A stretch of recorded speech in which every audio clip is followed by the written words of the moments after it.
Haven't identified God's best yet? That's okay. Today we're going to talk about tips for contentment and singleness.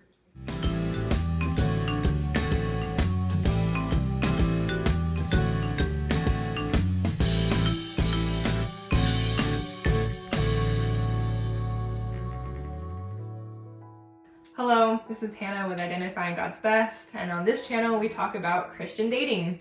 However, we recognize that you won't always be in a relationship. There will be times of singleness, and discontentment often arises in all stages of life, but it's very often recognized as an issue during times of singleness.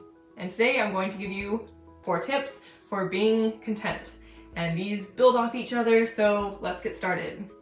Tip number 1, don't worry about it. Philippians 4:6-7 says, "Be anxious for nothing, but in everything by prayer and supplication with thanksgiving, let your requests be made known to God. And the peace of God, which surpasses all comprehension, will guard your hearts and your minds in Christ Jesus." So if you struggle with anxiety, tell God about what you're struggling with. Pray about it. Ask God to help you and trust Him more and more, and ask Him for wisdom in whatever circumstance you're dealing with. If you are earnestly praying and continuing to go before the Lord with a given subject, His peace will guard your hearts. And my friend Jen from Captivated by Him recently taught a women's lesson at my church and shared Proverbs 31:25, which says, "Strength and dignity are her clothing, and she smiles at the future."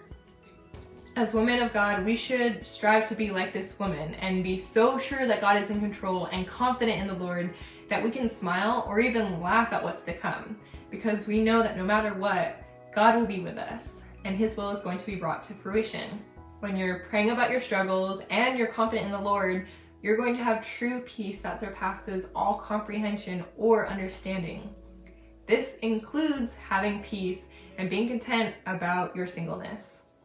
Tip number 2, know what is true.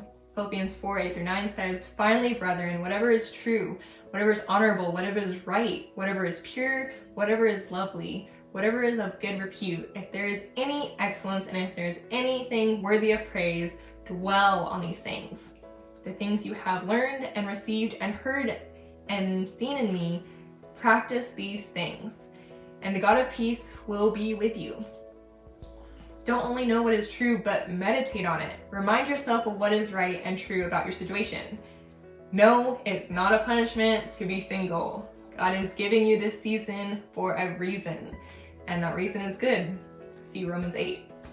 Tip number 3, be thankful to others.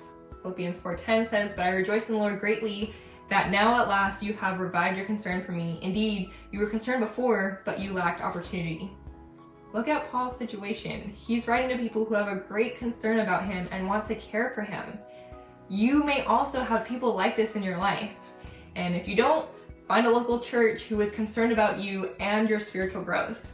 Just because you haven't identified God's best doesn't mean God hasn't sent you amazing friends and church members to cultivate a relationship with. Be thankful for the things that they're doing for you, as Paul was thankful for what the Philippians were doing for him. Even if it was simply thinking about him, praying for him, and wanting his best. Tip number 4, learn contentment. Philippians 4:11-12 says, "Not that I speak from want, for I have learned to be content in whatever circumstances I am. I know how to get along with humble means, and I also know how to live in prosperity. In any and every circumstance I have learned the secret of being filled and going hungry, both of having abundance and suffering need."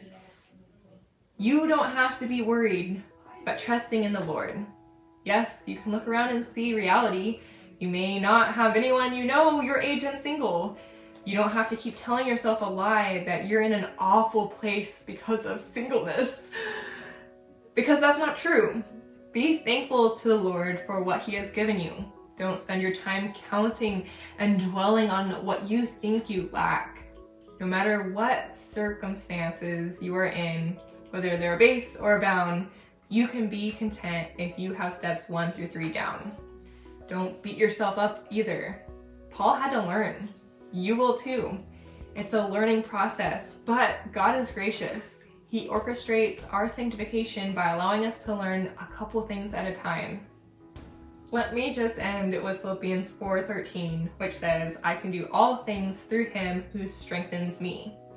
Yes, this verse is grossly misquoted, but one thing is true.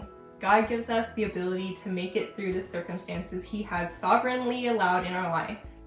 Singleness really shouldn't be considered some horrid trial in our life that we have to suffer through and endure, but an exciting time. It's so neat that we can thrive in any situation we are in if we depend on Christ, who provides a way to true peace and contentment.